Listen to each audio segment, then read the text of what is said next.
Bonjour et bienvenue au cinquième podcast sur le plan d'action climatique. Aujourd'hui, nous allons parler du septième chapitre, émissions négatives. Je suis Nina Et je suis Ryan. et nos invités aujourd'hui sont Brigitta Matisse, Michael Schmidt et Jonas Ostetler. Vous avez la parole pour vous présenter et pour nous dire quelle a été votre contribution à ce chapitre. Je suis Brigitta Martis. Je fais un bachelor en mathématiques et physique à l'Université de Berne. Je travaille actuellement dans un kiosque, une agence de la Poste. Je pratique la course de fond et je suis en formation de parapentiste. J'ai contribué avant tout à l'introduction et ensuite j'ai travaillé sur la capture et le stockage du carbone.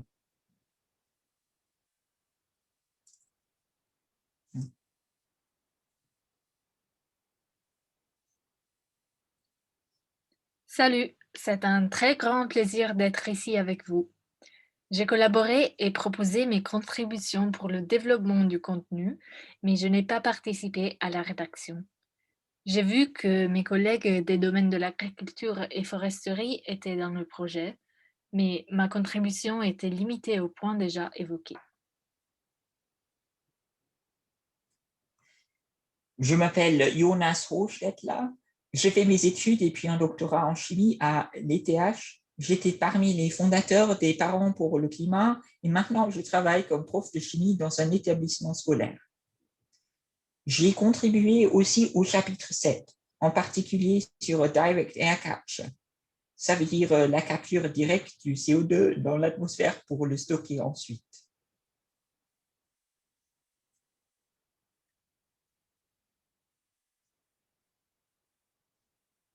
Merci beaucoup. On peut passer à l'introduction du podcast alors. L'enjeu du chapitre dont nous allons parler aujourd'hui dans le podcast sont les technologies d'émissions négatives, ou les NET pour leur sigle en anglais. Elles retirent le CO2 de l'atmosphère ou le séquestrent directement à la source des émissions. Ces technologies incluent le stockage du CO2 dans le sol, le filtrage du CO2 dans les incinérateurs de déchets et la forestation ou la réforestation. Cependant, il faut en aucun cas considérer ces technologies comme alternatives à la réduction des émissions. Entre autres parce qu'elles coûtent cher et selon le rapport du GIEC sur les approches de mitigation, auquel vous trouverez le lien sur YouTube, l'impact de cette technologie n'est pas clair. Ce qui n'est pas clair est en fait leur capacité d'avoir un impact sur les températures globales, mais elle reste un complément précieux.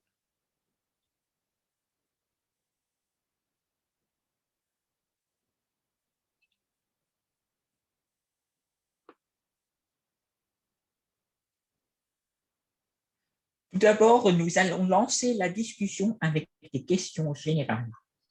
Puis, nous allons parler plus en détail des différentes mesures possibles.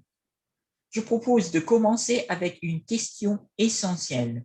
Pourquoi les technologies d'émissions négatives sont-elles nécessaires? Je dirais parce que le budget qui reste pour atteindre l'objectif de 1,5 degré est devenu extrêmement petit. Et en fait, tous les scénarios du rapport spécial du GIEC prévoient l'utilisation des technologies d'émissions négatives.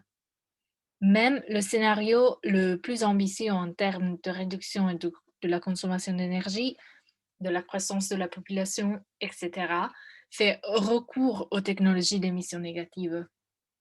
Et si nous disons en Suisse que nous voulons vraiment réduire toutes les émissions de gaz à effet de serre à zéro net, les émissions de méthane et de gaz hilarant aussi, dans le domaine de l'agriculture, devront être compensées, même s'il y a des réductions. Il faut également compenser les émissions générées à l'étranger, comme pour la production du riz. Nous sommes entourés par des matériaux à base de carbone et dans la majorité des cas, c'est du carbone fossile. Si nous voulons continuer à les utiliser sans ajouter du carbone dans l'atmosphère, l'enlèvement du carbone de l'atmosphère ne semble pas être une mauvaise approche.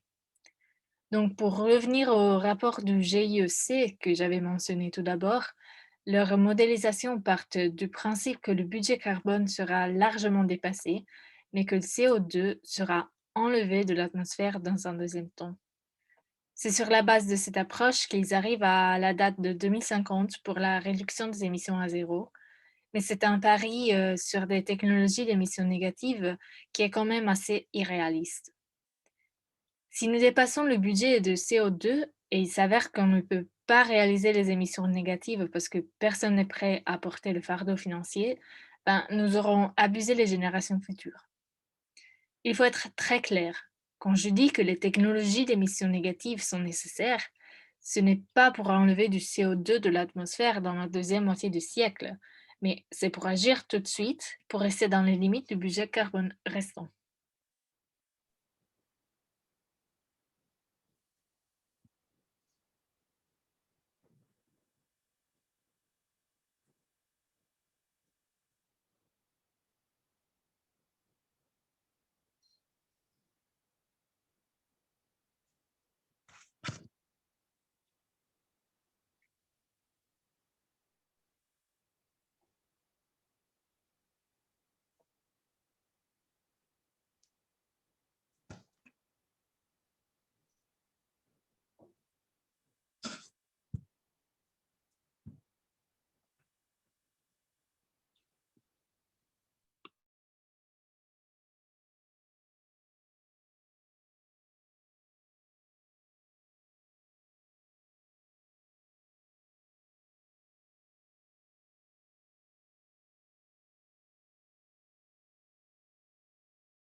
J'aimerais bien ajouter que si nous avions écouté la science il y a 30 ans et réduit nos émissions de manière drastique, ça aurait probablement été possible sans ces technologies d'émissions négatives.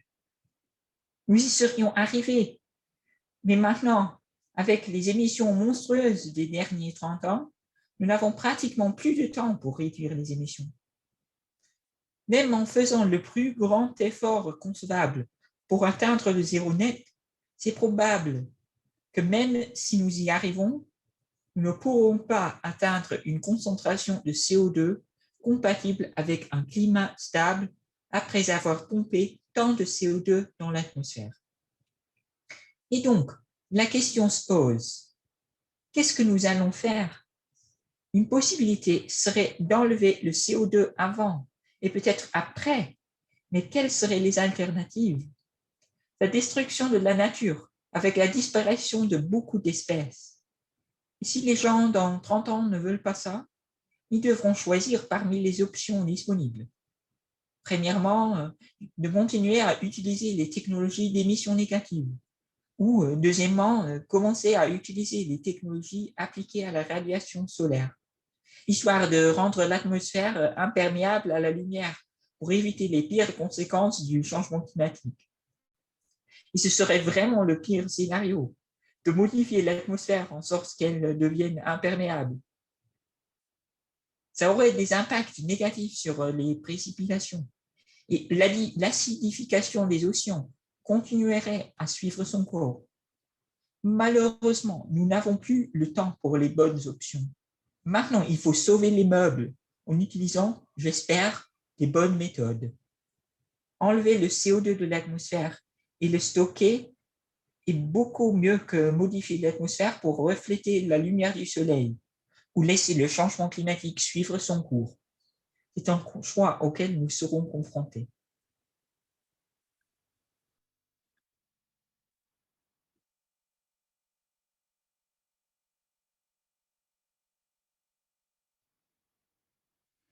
Oui, merci beaucoup. Tout d'abord, nous avons entendu que les technologies sont très chères et requièrent beaucoup d'énergie. Quel est leur rôle dans la résolution de la crise climatique?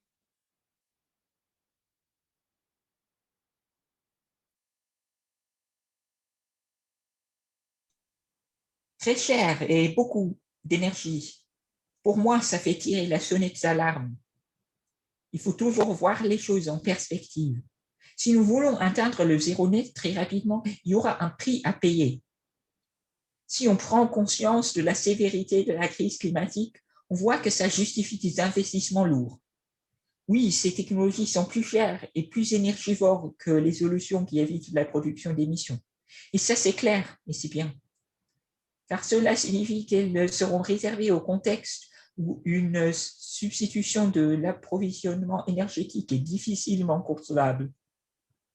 Et en plus, les technologies d'émissions négatives sont très clairement compatibles avec les énergies renouvelables, du moment où on peut les activer quand la production énergétique est élevée.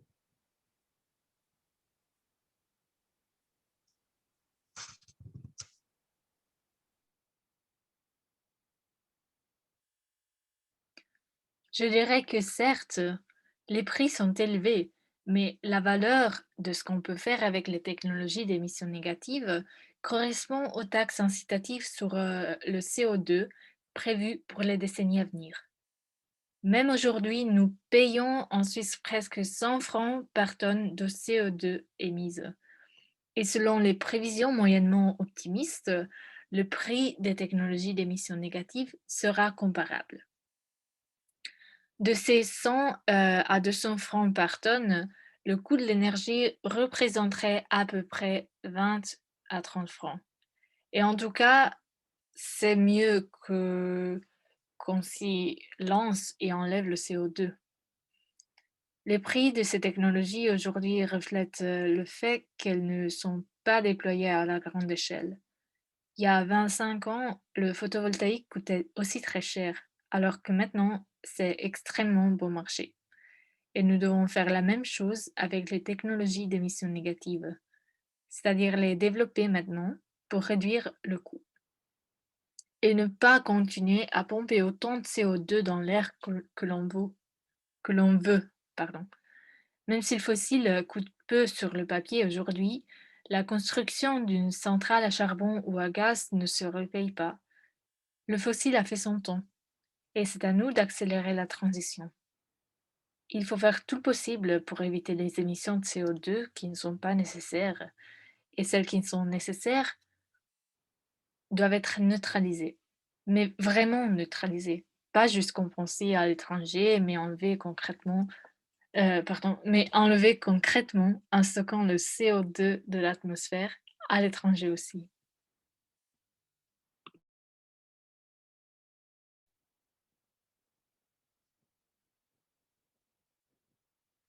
Merci beaucoup.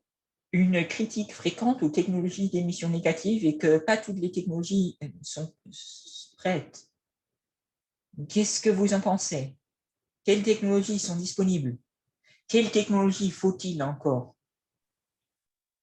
Pour certaines technologies, toutes les étapes du cycle doivent être élaborées, de la capture du CO2 au stockage dans les formations géologiques, en passant par le stockage intermédiaire et le transport. Il y a beaucoup de questions, mais il faut dire qu'à la base, les technologies sont disponibles et elles sont prêtes. On dit que les coûts sont tellement élevés et que les technologies n'ont pas été testées, mais c'est juste un argument contre leur introduction et leur usage. En fait, le problème n'est pas les technologies, mais c'est qu'émettre du CO2 coûte pratiquement zéro. Et ces technologies vont rester à la case de départ si ça ne change pas. Personne ne va passer de l'émission au stockage dans ce contexte. Mais j'ai l'impression qu'un domaine où beaucoup de recherches sont encore nécessaires est celui de la séquestration du carbone dans le sol. Quand sait-on que le CO2 est-il bien séquestré? Comment éviter la fuite d'autres gaz à effet de serre? Et quel est le point de saturation du sol? Ce sont toutes des questions ouvertes.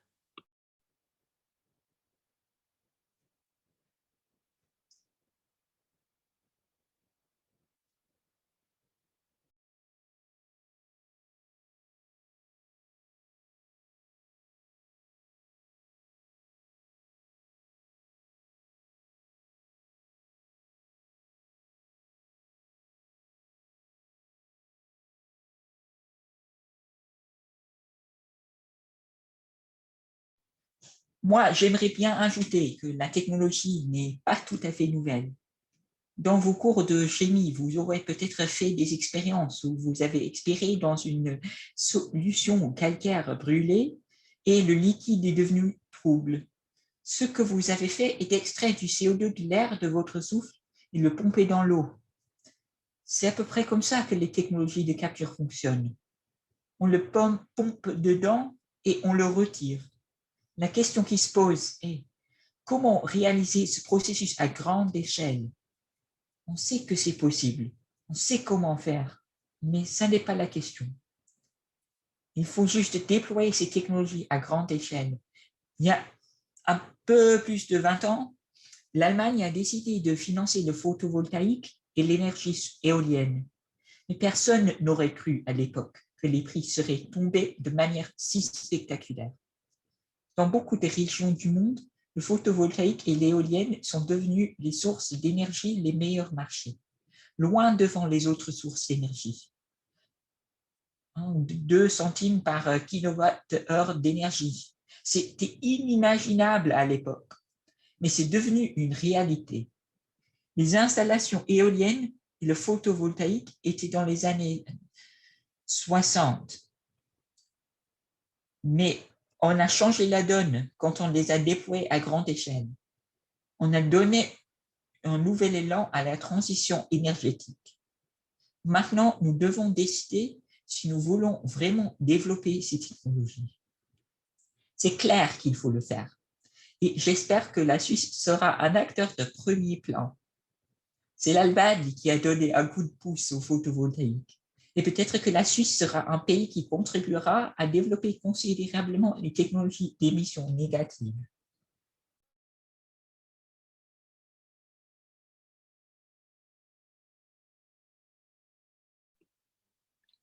Merci beaucoup. Restons au sujet des technologies. On part du principe que le Direct Air Carbon Capture and Storage, DACS ou DACCS, la capture directe et le stockage du carbone, est le moins dangereux car on ne fait qu'enlever le CO2 de l'air et le stocker de manière sécurisée dans des réservoirs. Mais cela est aussi très énergivore. Est-ce que vous pourriez expliquer brièvement comment la technologie fonctionne et quels sont les résultats en termes d'énergie et d'équivalent en CO2? En principe, l'air est poussé à travers un filtre. Et le CO2 est l'objet d'une réaction où les amines lient le CO2. Donc, il faut un peu d'énergie électrique pour souffler l'air à travers ce filtre. Le DACCS de Climeworks utilise des hélices pour propulser de grandes quantités d'air. À un certain moment, on arrive à un point de saturation du matériel. On peut donc les chauffer et si on les chauffe, le CO2 est relâché. C'est un composé chimique qui peut être prisé pour relâcher du CO2 relativement pur à la fin du processus. On peut le collecter et le stocker définitivement ou en faire quelque chose avec. Alors, 2 choses. Les technologies coûtent relativement cher, 250 kWh par tonne de CO2 séquestré, et puis 1800 kWh d'énergie thermique. Mais heureusement, le prix de l'énergie continue sa chute libre, en particulier l'énergie générée par le photovoltaïque et le solaire. Et l'énergie thermique coûte beaucoup moins cher que l'électricité. Donc l'électricité qu'il faut est disponible et elle peut être puisée de sources peu chères. Maintenant, en ce qui concerne les équivalents en CO2, ces technologies sont effectivement négatives en CO2. Il n'y a pas de nouvelles émissions générées en fin de compte. En considérant la totalité du cycle, on voit que ça mène à une réduction de la quantité de CO2 présente. Évidemment, le cycle peut être plus ou moins efficace. C'est le plus efficace si on utilise l'énergie renouvelable et si le matériel de construction est issu du recyclage, mais c'est clair qu'en fin de compte, il y a moins de CO2 dans l'atmosphère. Il faut évidemment utiliser ces technologies en complément d'énergie renouvelable. Bâtir une centrale à charbon et la doter de telles technologies n'est pas une option. Ce serait absurde, Mais ce n'est pas l'objet du débat non plus. C'est sûr, l'usage de ces technologies va nous amener à réaliser des émissions négatives. Faisons vite un calcul. Si on utilisait le charbon pour alimenter ces machines, pour enlever le CO2, ben, si on utilisait la lignite, on arriverait à une valeur de 0,4 kg de CO2 par kilowattheure d'énergie produite en ce qui concerne les émissions. Pour chaque tonne de CO2 enlevée, on générerait seulement 820 kg d'émissions de CO2. Donc, on émettrait moins de ce qu'on enlèverait.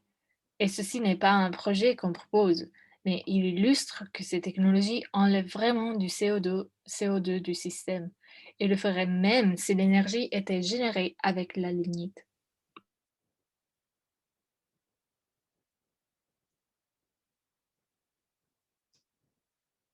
Encore une question technique.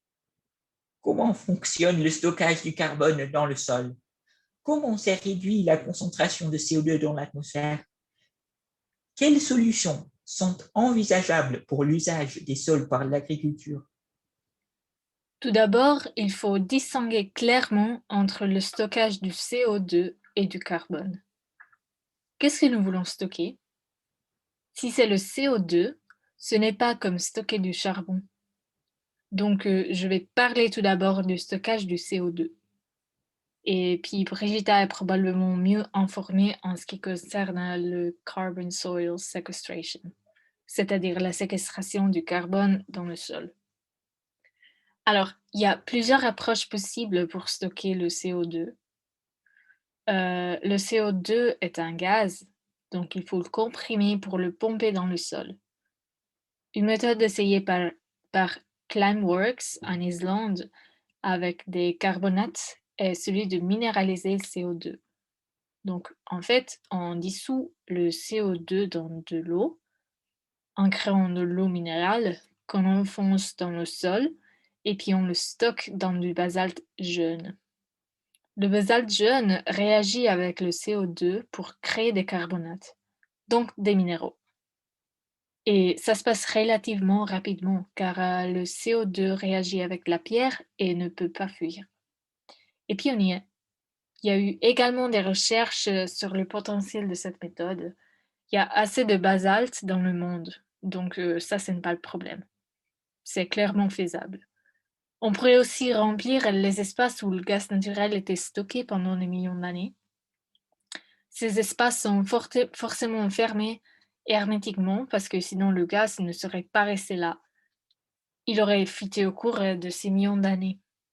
Ça veut dire qu'on peut enfoncer le CO2 dedans sans courir de grands risques. Il faut juste s'assurer que la fermeture est bien scellée. Comme ça, on peut se débarrasser du CO2 au moins pour les siècles à venir. Un autre emplacement qu'on pourrait utiliser serait les gisements houillers. Je crois que le charbon l'absorbe aussi, mais on en parle moins. Puis, une autre possibilité serait d'utiliser les aquifères salines. C'est un très grand sujet. Il y a des recherches en cours qui vérifient le potentiel d'enfoncer du CO2 dedans, puis de le garder là en toute sécurité. Donc voilà les principales méthodes en discussion. La bonne nouvelle est que le potentiel est grand. Les analyses les plus conservatrices du GIEC estiment qu'on peut stocker 2000 gigatonnes. À l'heure actuelle, l'humanité émet à peu près 40 gigatonnes de gaz à effet de serre par an. Donc la capacité disponible est de nombreuses fois supérieure à ce qu'il nous faut. Donc le problème n'est pas la capacité de stockage. Non, c'est comment retirer le CO2 de l'atmosphère ou des échappements. Si nous réussissons ça, nous aurons assez d'espace pour stocker sans courir de grands risques. Le GIEC a calculé le niveau de sécurité du stockage et c'est extraordinairement élevé. Si on travaille correctement, il n'y a rien qui fuite. Il faut absolument travailler correctement pour que rien ne sorte, mais c'est possible sur le plan technologique et c'est une très grande bonne nouvelle. Mais l'enlèvement du CO2 de l'atmosphère coûte de l'argent. Et c'est ça le goulet d'étranglement qui pose des problèmes. Permettez-moi de répondre à la question du stockage de carbone dans le son et de ce qu'on peut faire avec l'usage agricole des sols. Le principe est que les restes de biomasse comme la sciure, les écorces, les branches, la paille sont séchés et dans un processus, une partie peut être convertie en biochar, donc biocarbone. Le grand avantage de la technologie biochar est qu'on peut utiliser la chaleur perdue. 2,1 et 2,8 MWh sont libérés par tonne de biomasse sèche. Et ce biochar peut être distribué dans le sol, où il reste pendant des décennies, voire des siècles.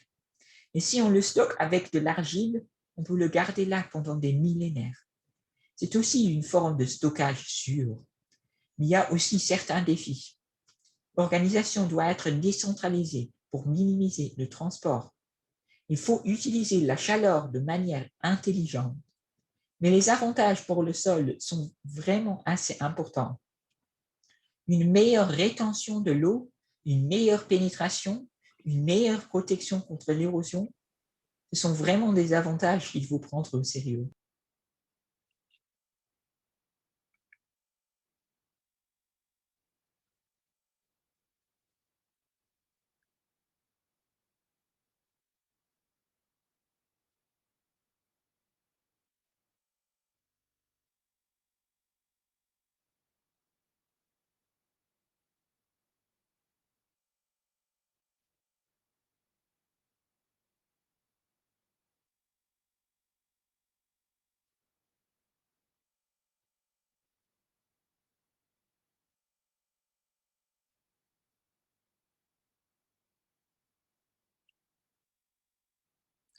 J'étais en train de réfléchir tout à l'heure et une idée m'est venue tout de suite à l'esprit. Alors, il y a beaucoup de confusion en ce qui concerne les sols et le stockage. Quand on parle de stockage du CO2, il n'est pas question d'un stockage physique comme quand on met du gaz dans une cave. Non, on parle d'une transformation chimique du carbone dans le sol. Le carbone est lié dans une structure qu'on appelle informellement l'humus du sol. Et les quantités dont on parle sont énormes. Même si normalement on n'y pense pas, il y a 2 à 3 fois plus de carbone stocké dans tous les sols de la planète que dans l'atmosphère. Et donc, même si on ne considère pas seulement l'atmosphère, ben, aussi la biomasse vivante, donc chaque arbre, chaque buisson, chaque plante qui pousse sur le sol. Et si on inclut aussi la biomasse souterraine, qui est presque aussi importante, il y a plus de carbone stocké dans l'humus du sol que dans la biomasse vivante et l'atmosphère prise ensemble. On parle de quantités énormes de carbone et c'est mieux de le garder comme humus du sol et de ne pas les mettre dans l'atmosphère. Merci beaucoup pour ces précisions. Selon le plan d'action climatique, nous avons de grandes capacités techniques pour séquestrer le carbone dans le sol, une technologie SCS. Mais c'est l'implémentation qui est difficile. La coordination politique, le suivi, l'allocation des coûts sont des éléments qui nous empêchent de déployer ces technologies. Quelles mesures faut-il prendre pour mettre en œuvre les technologies SCS qu'il nous faut?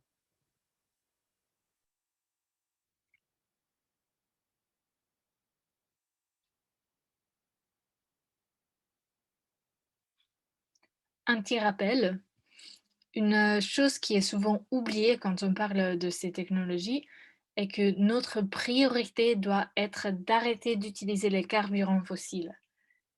Car enlever le CO2 de l'atmosphère, c'est lourd. Éviter les mauvaises pratiques, c'est vraiment la base. Quand on utilise des technologies d'émissions négatives, c'est pour limiter le point de rupture. On ne veut pas les devoir utiliser. Elles vont nous permettre de gagner un peu de temps, mais pas de résoudre le problème. En plus, il faut aussi éviter certains autres comportements, par exemple le séchage des marais. Il ne faut pas utiliser la tourbe à des fins commerciaux. Il ne faut pas juste la brûler ou l'employer dans un jardin comme à l'époque, dans un bac à fleurs ou juste dans le jardin. Non, il faut laisser les tourbières à la nature. Je parle des marais dans la région des lacs en Suisse, mais aussi dans les tropiques et au Grand Nord.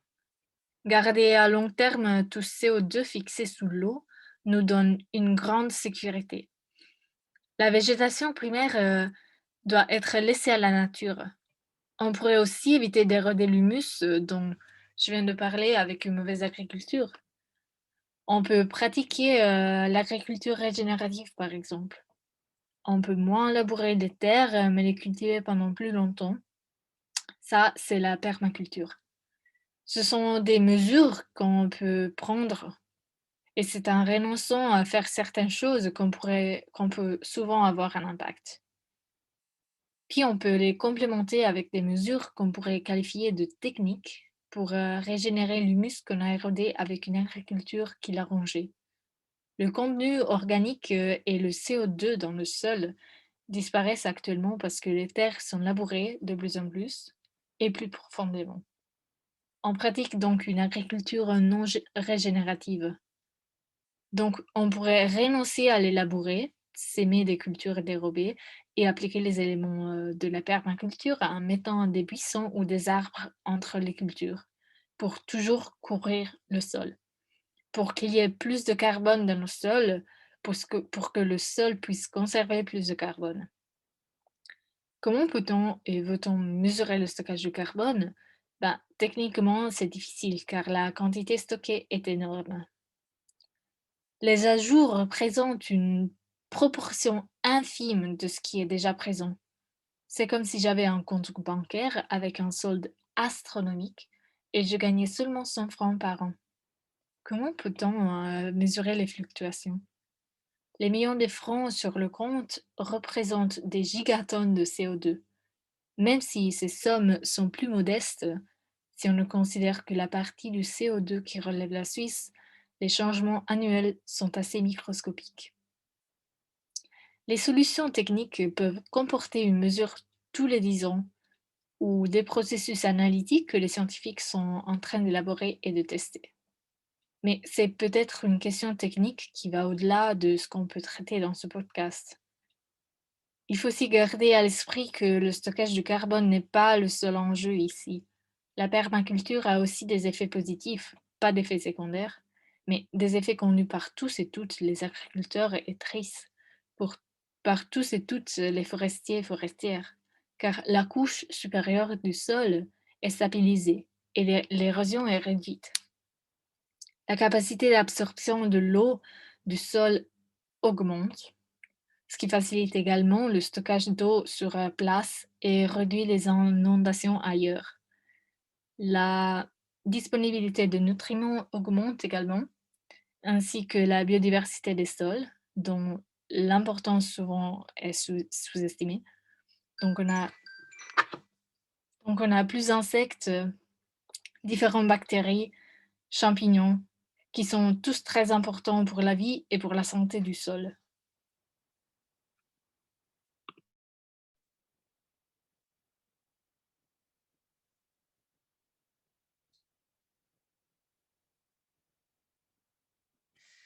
L'acceptabilité sociale est un objectif central pour le plan d'action climatique. Et ça veut dire que les aspects financiers ont une place importante. Cela m'amène à la prochaine question. Quels sont les coûts et les bénéfices financiers de la technologie SCS? Peut-être que je n'ai pas expliqué assez clairement ce que sont les technologies SCS. Un cycle veut dire Soil Carbon Content Sequestration, donc la séquestration du carbone dans le sol.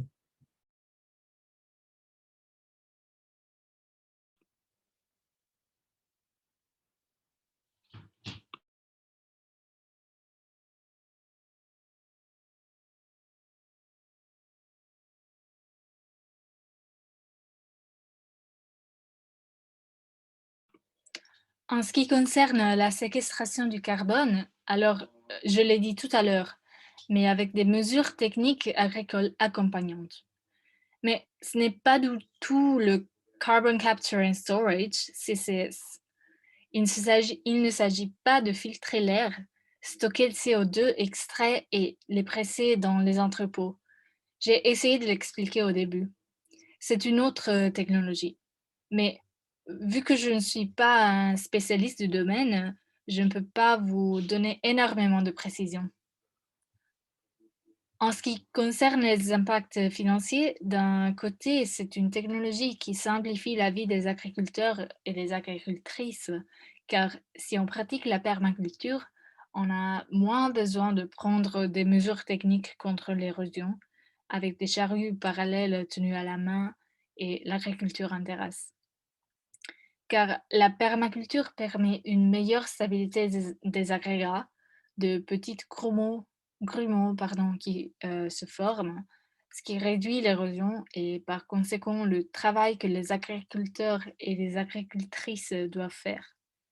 Il y a moins besoin d'arroser les terres car la terre est plus compacte et la teneur en humus est plus élevée. Donc la disponibilité de nutriments stockés est aussi plus grande. Considérons le rendement par unité de surface. Les opinions des experts et des expertes divergent, mais généralement, on peut dire qu'il y a une réduction de 10 à 20%. Mais si on considère le rendement par unité de travail, et ça veut dire aussi l'investissement financier pour les agriculteurs et les agricultrices, c'est même meilleur, car il y a moins d'usage de pesticides et il faut moins travailler la terre avec les tracteurs. L'impact financier exact dépend certainement de la forme d'agriculture et de la région. Et ça dépend si on parle de pâturage permanent, des asperges ou de plants sarclés, qui sont par ailleurs particulièrement répandus en Turgovie. Il faudrait certainement analyser les situations au cas par cas. Merci beaucoup pour ces explications intéressantes. Maintenant, je vais exposer certains faits particulièrement intéressants et importants sur le carbone dans le sol et vous poser nos dernières questions. N'hésitez pas à ajouter une dernière remarque ou un appel à nos auditeurs auditrices. Alors, le danger potentiel de la libération du CO2 du pergélisol, du tourbière et d'autres lieux de stockage est réel. Pour les êtres humains, les animaux, la faune et la flore au niveau mondial, mais aussi ici en Suisse, dans un futur proche, quelles mesures faut-il prendre pour éviter que ce danger se concrétise?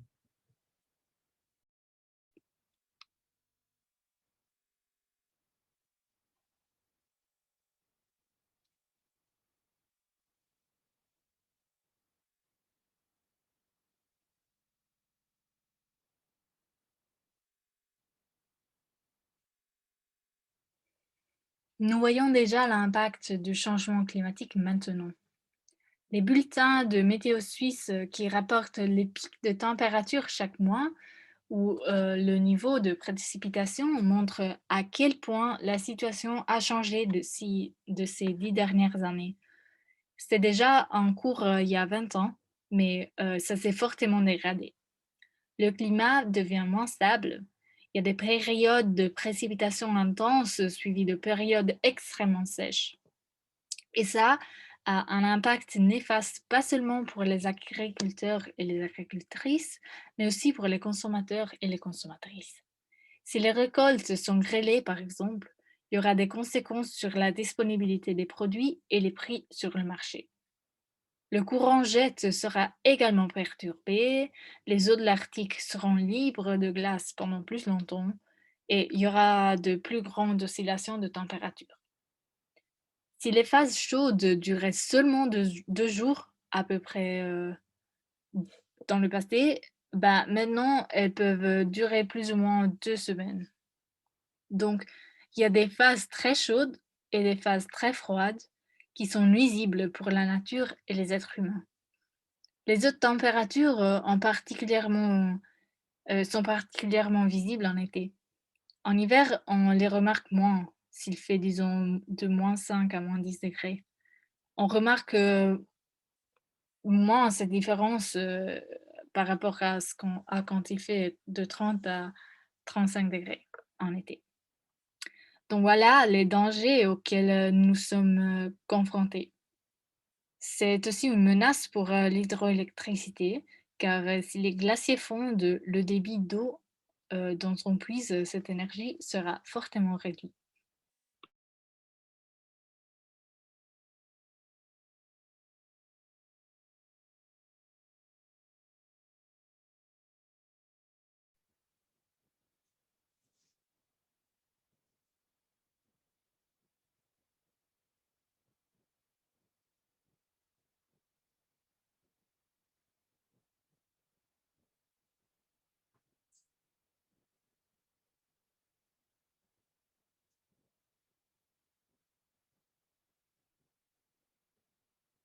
Merci beaucoup, c'était très intéressant.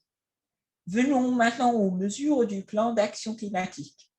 Mesure 7,1 prévoit qu'une partie des revenus des taxes incitatives, par exemple de la taxe sur le CO2 et de la taxe sur les billets d'avion, soit investie dans les technologies à émissions négatives pour réduire le coût de ces technologies. Comment pouvons-nous garantir qu'elles ne deviennent pas une alternative à la réduction d'émissions?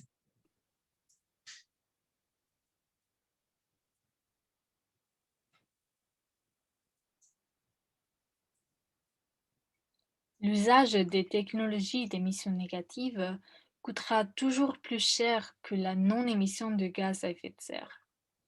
Et ça se fera sentir automatiquement si les émetteurs et les émettrices seront obligés de payer l'enlèvement de leur émission de CO2. Donc si à partir de 2030, la situation change drastiquement. Car à l'instant, même s'il y a une taxe sur le CO2, émettre, c'est presque gratuit. On ne doit pas financer l'enlèvement de ce qu'on a émis. Donc les technologies d'émissions négatives auront un impact significatif sur nos comportements, dans le sens où on ne va qu'émettre si on est prêt à payer pour la capture et le stockage. Alors, notre solution fait d'une pierre deux coups. Elle garde un effet incitatif puissant et assure l'enlèvement du CO2 émis.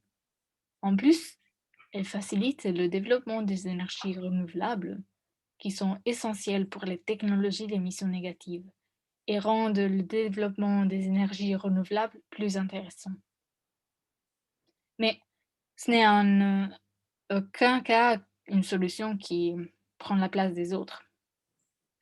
L'introduction du prix du CO2 proposé de 200 francs par tonne n'est pas une mesure suffisante pour réaliser des réductions suffisantes. Il faut interdire la vente des moteurs à combustion. Et si l'ONSA émet du gaz hilarant, c'est clair que l'entreprise doit être obligée à installer un filtre. Ces mesures sont évidemment nécessaires aussi. Je voudrais juste ajouter que ce n'est pas du tout mauvais de laisser cette option d'enlever le CO2 de l'atmosphère ouverte, car si, disons, un ou une nostalgique des motos veut continuer à sortir en moto, on peut lui dire qu'il ou elle a tout le droit de le faire. Il faut juste qu'il ou elle finance l'enlèvement des émissions qu'il ou elle provoque. C'est bien que nous puissions concéder cette liberté, car nous pouvons surmonter cette crise seulement avec le soutien de ces personnes.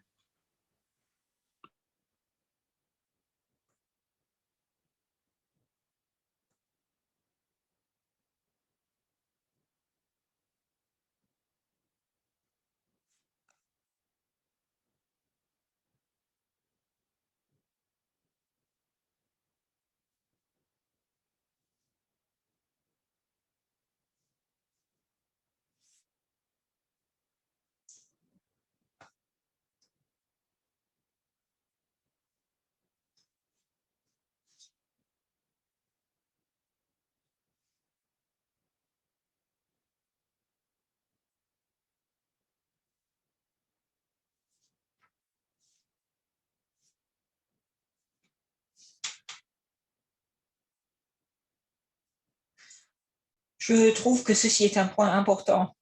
C'est bien d'avoir un prix pour certaines activités, car ça donne un signal clair. Nous pouvons surmonter la crise climatique. C'est financièrement abordable. Nous en avons les moyens. Et ça coûte très peu cher. C'est étonnant.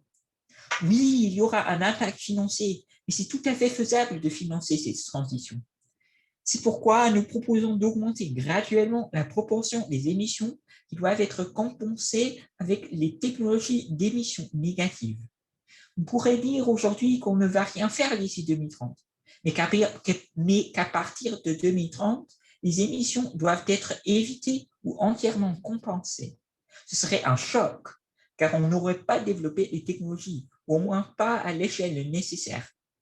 L'industrie dirait que les coûts seraient trop onéreux. Les industriels diraient que leurs entreprises s'effondreraient. Mais nous pouvons commencer maintenant avec une obligation de compenser effectivement 5% ou disons 10% des émissions. Ces 10% seraient compensés à un prix initial de peut-être 600 francs par tonne. C'est le prix actuel des technologies de Climeworks. Puis, il faut exiger que les entreprises compensent toujours plus et que l'impact serait la réduction du prix de la compensation. Il faut que l'industrie ait des incitatifs pour réduire les émissions de CO2. Comme ça, nous avons une garantie, ou presque, d'atteindre l'objectif zéro net en 2050. Car les entreprises vont réduire leurs émissions concrètes ou les compenser vraiment. Ce modèle est exceptionnel dans le sens où il nous garantit cette réduction nette. En fait, la manière dont nous réalisons ces émissions nettes ne devrait pas avoir d'importance. La seule chose qui compte est qu'on protège le climat. Et c'est un mécanisme qui est facilement compréhensible. Si jamais, pour réduire la présence du CO2 dans l'atmosphère, je dois payer plus. Si on ne passait que par le changement des comportements pour atteindre notre objectif, il faudrait augmenter massivement le prix du CO2. Beaucoup de gens souffriraient et ce serait antisocial. Ce n'est pas la bonne approche. Ce n'est pas juste. Pourquoi faut-il introduire un prix de plusieurs milliers de francs par tonne de CO2 si on a des technologies qui rendent une approche alternative possible? Les technologies d'émissions négatives nous permettent de réaliser une transaction sociale. Et ce qui compte vraiment est que les émissions de CO2 baissent et que ça reste abordable.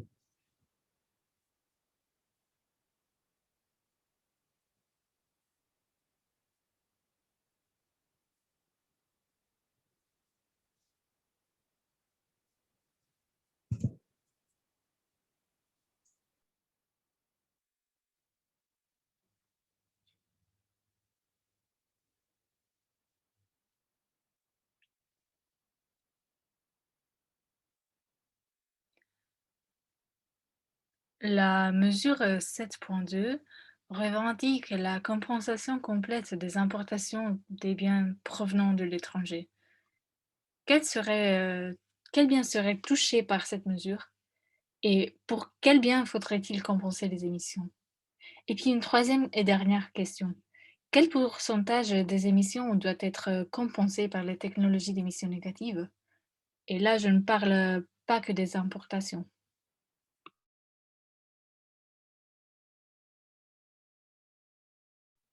Premièrement, la mesure devrait s'appliquer à tous les biens provenant de l'étranger. C'est la manière la plus facile d'appliquer cette mesure. Mais on ne peut pas l'introduire tout d'un coup. Il faut une introduction graduelle. L'objectif doit être la neutralité carbone en 2030. Et ça doit être une neutralité réelle. Prenons l'exemple d'un téléphone portable. Il faut prendre en compte la quantité d'énergie grise, puis il faut également refléter la production du CO2, dont les émissions effectives, et donc prendre en compte la source de l'énergie. Ça importe vraiment si c'est le charbon ou le photovoltaïque. Puis il faut que la compensation prenne en compte le carbone que le portable représente. La plupart des composants sont recyclés après l'usage, puis le plastique est brûlé. Il est incinéré et là, il faut compenser les émissions de CO2.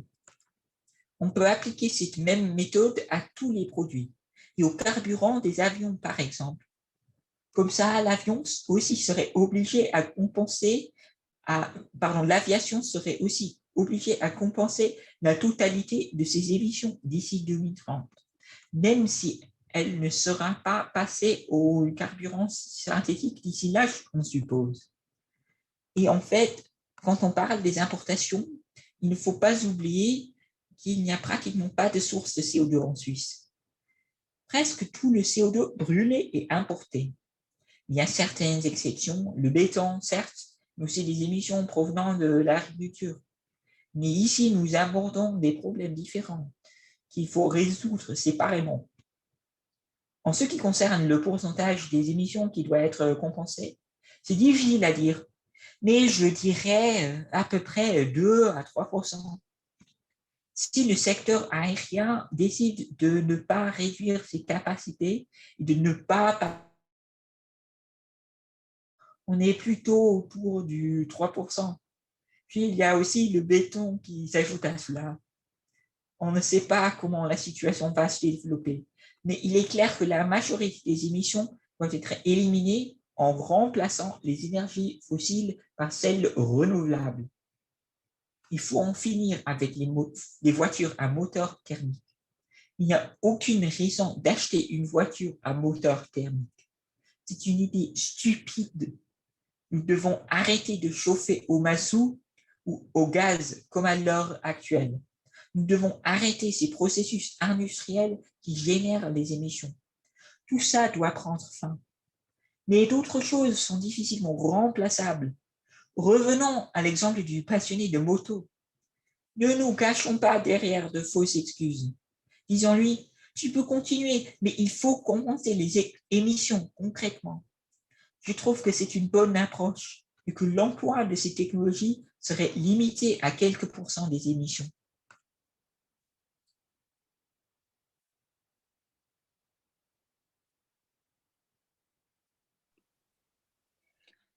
La mesure 7.3 du plan d'action climatique garantit des subventions aux technologies qui extraient le CO2 de l'air.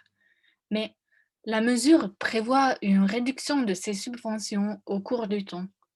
Donc, les technologies d'émissions négatives sont-elles une solution seulement temporaire?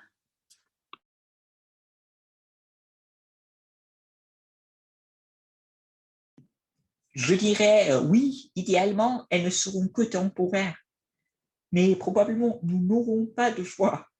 J'imagine que nous serons obligés de les utiliser. Si j'avais le choix, je n'accepterais pas 410 parties par million comme concentration de CO2. Ce n'est pas bien pour l'humanité et j'espère que nous pourrons le faire car, comme je viens de le dire, ce niveau élevé n'est pas bien pour l'humanité.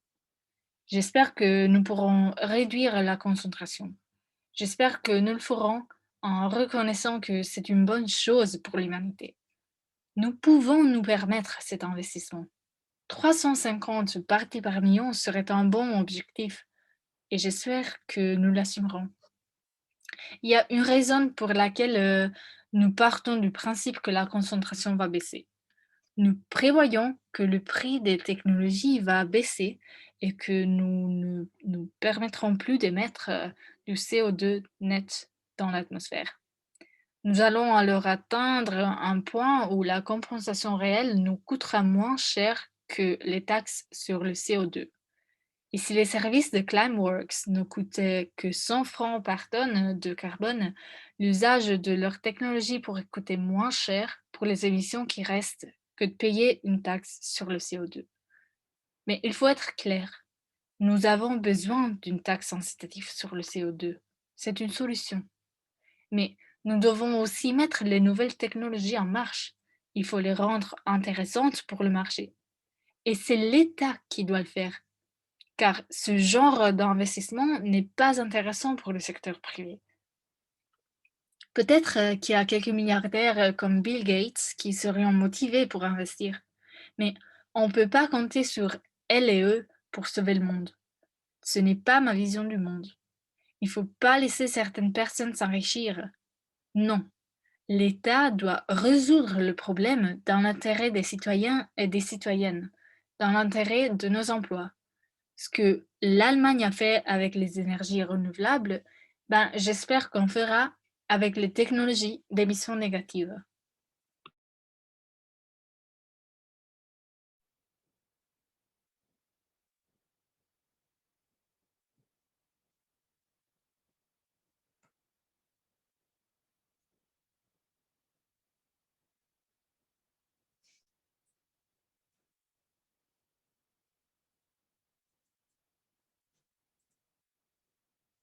Merci beaucoup. Nous arrivons gentiment à la fin du podcast.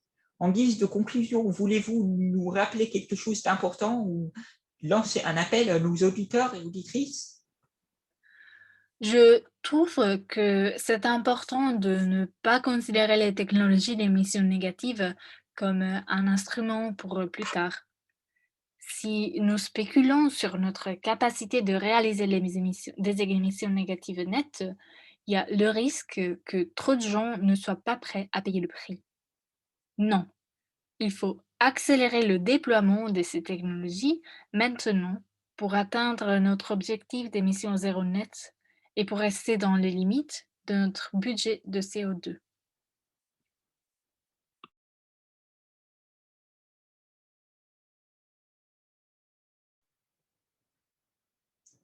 Ce serait bien de prendre les décisions sur la base de l'évidence, en ayant recours à des vérités scientifiques, aux chiffres.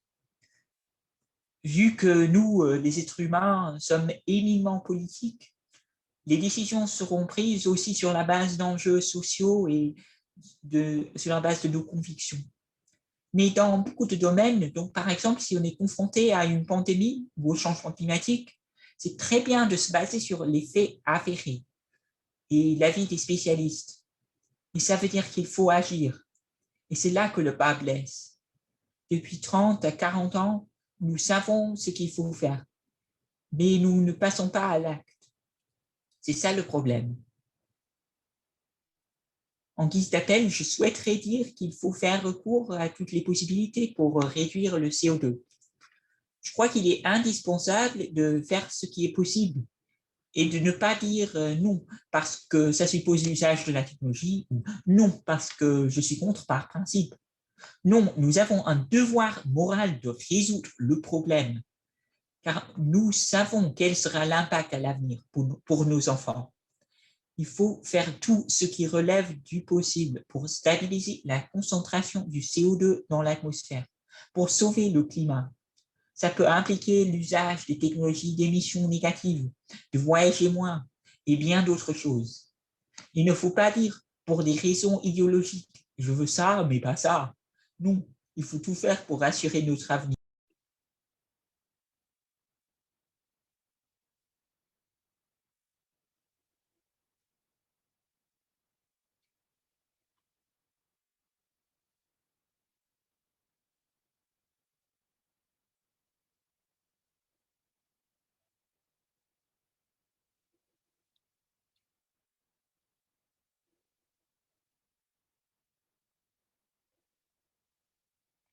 Merci.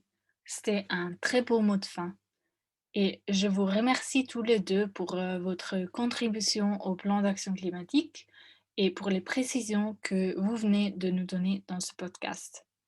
Et maintenant, une information pour les auditeurs et les auditrices. Si vous avez des questions ou des commentaires, vous pouvez toujours les envoyer à notre adresse email cap@climatestrike.ch ou bien laisser un commentaire sous cette vidéo. Si nous avons suscité un intérêt plus profond, vous pouvez lire ce chapitre dans son entier sur www.climateactionplan.ch. Le prochain podcast va paraître dans 2 semaines. Merci.